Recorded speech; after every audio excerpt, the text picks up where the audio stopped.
শিখে পাড়া দিছি না শিখে পাড়া দিই নাই। এই যে দেখেন দাঁত, সবাই একটা আমার মুখে বলেন বিসমিল্লাহ। আচ্ছা আমি কি কারো কাছে টাকা পয়সা ইসলাম? কথা বলেন। এখানে একজনে নিজে নিজে মস্তান ভাবতেছে কয় এখন যাবে সাপুরিয়ার ছেলে গাছ মাগ না পড়া যাবে টাকা টাকা চাইছি ভাই। এটা হাতে আমি কিনেছি। কোরআনে একটা কথা কইছে কুল্লা নাফসুত জায়গাতুল মউত, সবারই মৃত্যু আছে, আছে না? এই মাটির কসম আমি কি কারো কাছে টাকা চাইছি? বাংলা ভাষায় হাতের মধ্যে সেফ দিবি এর উপর কোনো কথা আছে? সবাই একটা বার মুখে বলেন বিসমিল্লাহ। কিন্তু আমি মসজিদে কয় টাকা দিতে বলছিলাম? কে কে দিবি? আল্লাহর একটু ডানাত তুলে দেখা দেখি কয়জনে পারবে।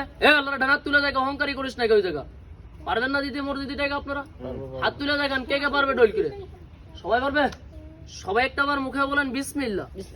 যারা যারা বিসমিল্লাহ পাঠ করলে ডানাত দেখান, ডানাত দেখান, ডানাত দেখান, ডানাত দেখান, ডানাত দেখান, ডানাত দেখান, ডানাত দেখান। আমি দিয়ে যাই গাছটা, আমার লিগে একটু নামাজ পড়ে দোয়া করবেন। কি করবেন? মসজিদে 5 টাকা দান করবেন। সবাই একটা বার মুখে বলেন